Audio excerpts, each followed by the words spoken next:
world is changing. New technologies allow more people to work from home and less people to travel for business. Most business communication is now electronic. Electronic communication has made the workplace far more productive and efficient. However, the convenience of electronic communication has resulted in far greater legal risk for organizations and their employees. A single piece of electronic communication can travel to multiple offices and be seen by thousands of people, exponentially increasing the legal exposure for organizations. It's critical that every employee understands that their electronic behavior is subject to the same laws and organizational policies as their behavior in the office and in face-to-face communication. Offensive behavior is always unacceptable, regardless of the delivery method. If a remark is offensive in person, it's offensive when delivered electronically.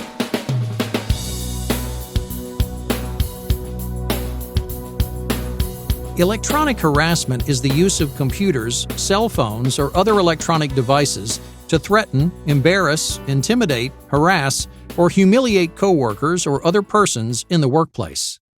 When electronic harassment is used to target members of a protected group and creates a hostile work environment, it can become illegal. Hostile environment harassment occurs when a pattern of offensive conduct unreasonably interferes with an individual's work performance or creates an intimidating, hostile, or offensive working environment.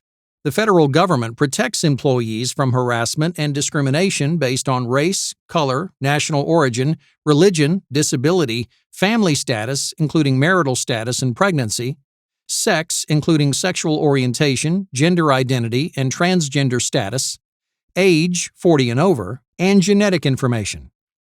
In addition, local laws and organizational policies prohibit the harassment of many other groups of employees. The courts use the reasonable person standard when determining if offensive conduct is illegal. In other words, would a reasonable person find the behavior severe enough to create a hostile work environment?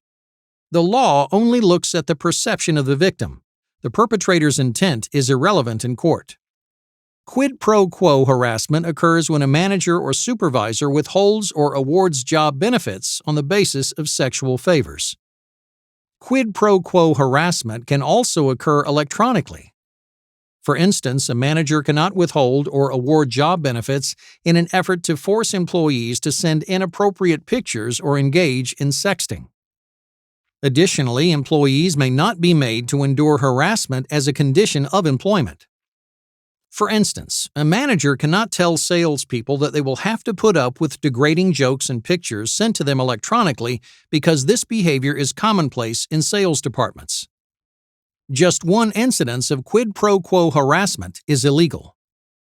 It's also illegal to harass coworkers because they're perceived to be members of a protected group, even if they aren't actually members of that group. For instance, it's illegal to harass a coworker for being Jewish, even if she isn't actually Jewish. Additionally, it's illegal to harass employees because of their association with members of a protected group. For instance, it's illegal to harass an employee because of his wife's nationality. Electronic harassment can occur between peers or between a manager and a subordinate employee. The law covers harassment between employees and non-employees, such as unpaid interns or independent contractors. Additionally, harassment can be perpetrated by third parties like vendors and customers. Harassment can occur anywhere that employees represent their organizations. This could be in a hotel room, at a trade show, on a sales call, or even at home from a personal device.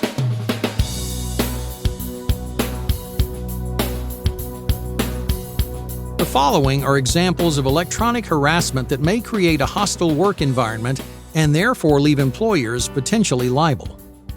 Sending harassing messages via social media platforms such as Twitter, Facebook, and Instagram. Posting pictures, videos, or messages that depict coworkers negatively.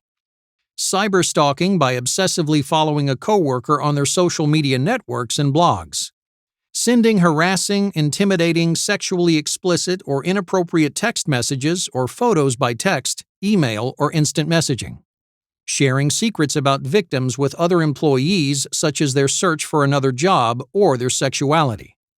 Damaging a coworker's computer by sending viruses by email.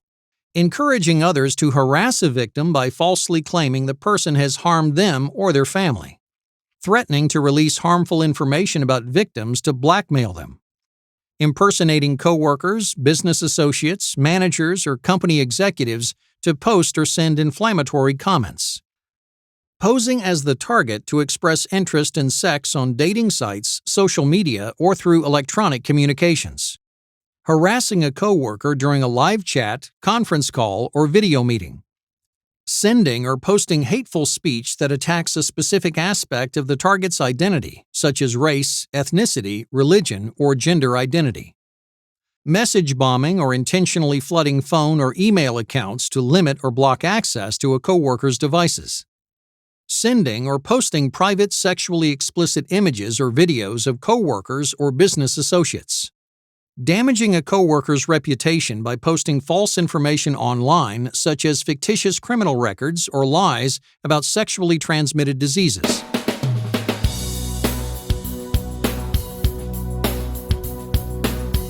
Use strong random passwords and log out of all accounts when not in use. Keep all devices secured, password protected, and locked when not in use. This applies whether working in the office, off-site, or at home. Think carefully before posting on social media.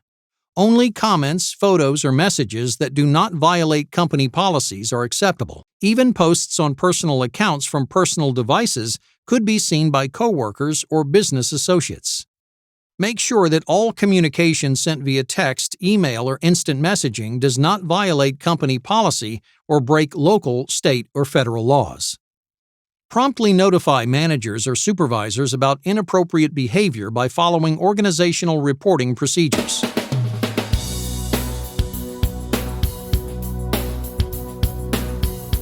It is illegal to retaliate against someone for making or participating in a harassment complaint. This means that managers and employers cannot punish or discipline employees for filing or participating in a harassment complaint. Likewise, non-management employees cannot bully, harass, intimidate, or threaten coworkers for participating in a harassment complaint. Even if the complaint is found to be without merit, the participants are protected if they had a good faith belief that harassment occurred.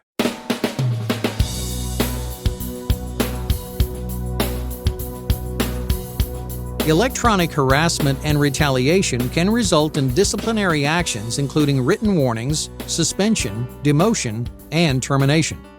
Electronic harassment can result in fines and judgments from the EEOC and millions of dollars in civil judgments.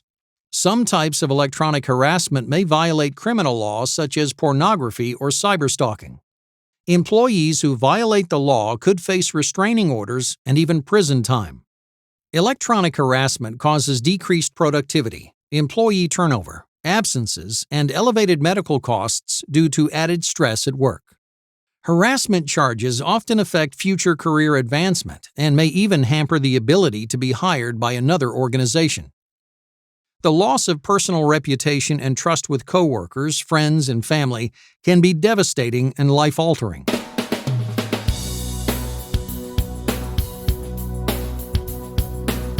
Electronic harassment is a serious concern for employers. It's essential for companies to protect their employees and avoid costly and embarrassing litigation by taking proactive steps to prevent such abuse. All employees deserve a safe, comfortable environment at work, a workplace free of harassment and fear and full of respect.